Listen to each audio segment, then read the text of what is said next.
All right, let's talk some special teams for a second. It's an interesting situation. I really think it is with the special teams.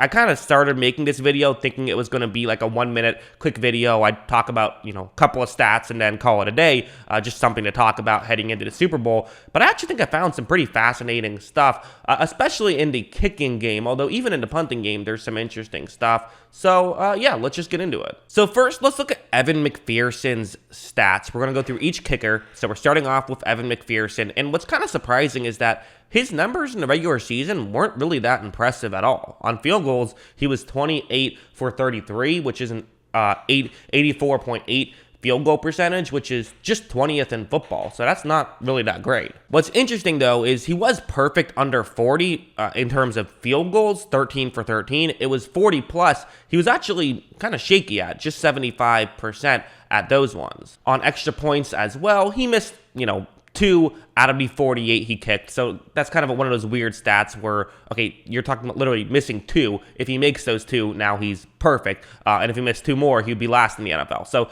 that one's kind of a weird, a small sample size in terms of misses, right? So the number's not spectacular in the regular season, but in the postseason, it's a different story. He's been 20 for 20 on field goals and extra points in the playoffs.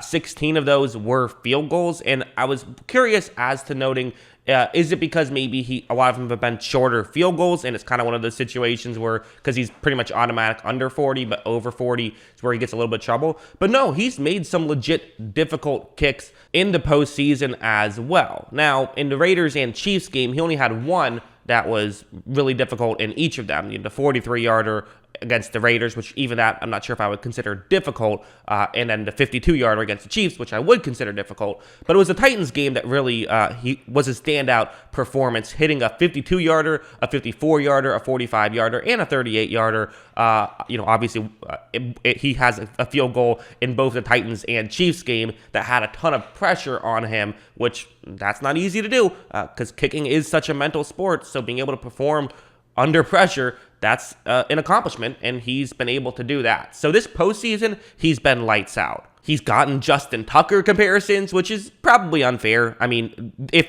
Justin Tucker had this season in terms of the regular season that McPherson had, it would be his second worst season of his career. But that's just because Justin Tucker is a freak and he's the greatest of all time, and it's not fair to compare a rookie to Justin Tucker. Evan McPherson's been really good in this postseason, and he's still been solid in the regular season. Meanwhile, for Matt Gay, also really impressive numbers. I mean, in the regular season, he was the second best kicker in football in the regular season, only behind Justin Tucker. He was 32 for 34 on field goals. That's a 94.1 field goal percentage, second best in football. On extra points, he just missed the 1 extra point. So again, kind of that small sample size thing. 5th best in football, though. In the playoffs, though, it hasn't been quite as good. He's been 7 for 9 on field goals in the playoffs, so he's missed 2. He is perfect on extra points, but again, that's kind of the thing where Matt Gay has certainly been the better kicker in the regular season than McPherson. It's hard to argue the contrary, but in the playoffs, it goes to the flip side, where McPherson has clearly been the better kicker in these playoffs and has had a lot more work, too, and still has been perfect. But again, which one do we take into account? Do we take the bigger sample size of the regular season, or do we say, hey, it's a different animal once you get to the postseason? Some guys do perform better when there's more pressure. Some guys perform worse when there's more pressure. Maybe McPherson's just one of those guys who performs better when there's more on the line. I also keep thinking about this kick, where Matt Gay kind of was a little bit banged up heading into the Tampa Bay game, and he ended up missing this 47-yarder short, which is maybe a bit concerning if you're a Rams fan, because if he is missing this kind of stuff, maybe he's not 100%, and maybe there's a legitimate reason why his field goal percentage hasn't been as good in the playoffs as it was in the regular season. It's not just a random flukiness that does kind of come with the position. Maybe he's legitimately just not as good right now because he's not 100%. But that's a very real thing. So who has the advantage here? I actually don't even know. I think you could argue either one. I think it's a fascinating discussion to be had, and I don't know who I'd have as the advantage. It's interesting. Do you take the guy who's hot right now, or do you take the guy who has performed better over a bigger sample size? I find it fascinating.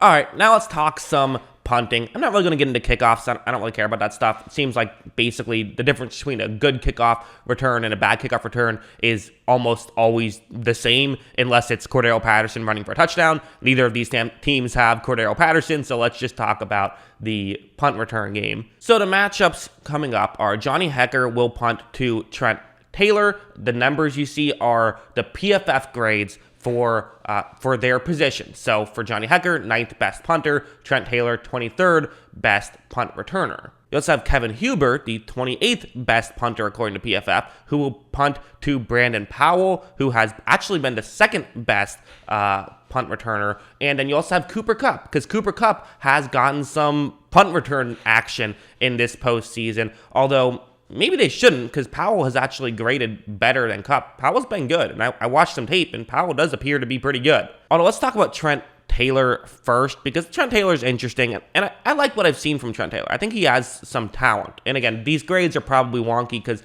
it's a small sample size for one season. It is. But you see right here, this is in the AFC Championship game. Taylor has a tough spot right here. There isn't a lot of room for him to run, but watch what he's going to do. Look, he does show off some shiftiness, and he is able to gain some yards this way. So is it a massive gain? No, but you're gaining some yards, and that's what a good punt returner can do, is just get more yards than an average punt returner would get. Are these things going to make or break a game? Realistically, no. Realistically, the chances of this actually, being the difference in a game is very small, but it's one football game, and it's a big football game. It's the Super Bowl, so you're fighting for every little inch right here, and in a game where these two teams do appear to both be very good, maybe this will be what it comes down to. Maybe it's the one punt returner who's able to get a decent punt return, or maybe a couple of decent punt returns, especially if it is a defensive matchup, which I expect it to be. You might see more punting, which means more action for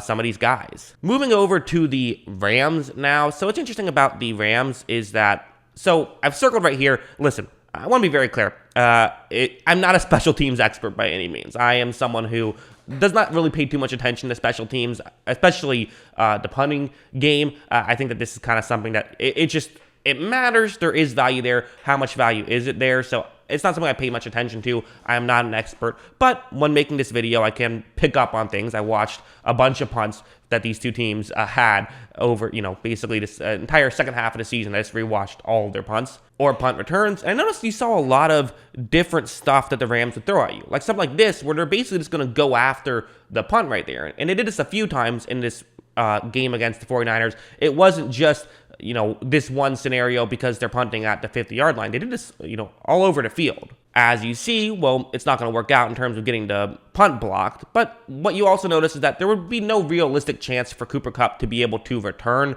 this one, which again, teams do this kind of frequently in this situation anyway, so maybe it's a bad example. But they did this all over the field, which is my point, which is if the Rams are doing this, you could get a blocked punt, but you're also not going to get the return yards that you might want. But this is not the only way they've gone about trying to, get a decent punt return, and maybe being a little bit creative in how they do it. I remembered when I was at this football game when Cooper Kupp ripped my heart out. Still will never forgive him. What you're going to see here is kind of some intrigue. You look at how you have a couple of Rams players drop back. This is almost like a kickoff return a little bit, with how many Rams players have gone back to be able to block. And maybe it'll make it easier if you want to run a fake punt. Maybe this is your opportunity if you see the Rams doing something like this. But what it does is it gives you just extra blockers. Watch how on this one you will see Powell be able to run and pick up a decent amount of yards right there. So I don't know. Maybe we will see something like that happen with the Rams. Maybe we'll see them being a bit creative. I don't think it's crazy